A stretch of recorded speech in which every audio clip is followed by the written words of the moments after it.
I volia començar el concert amb aquesta cançó que es diu Contra el ciment, que parla sobre la degradàció urbanística als Països Catalans,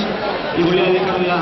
a la gent de Maulets, que estan causats pel conflicte de la Sedera, que estan lluitant de la contra urbanística.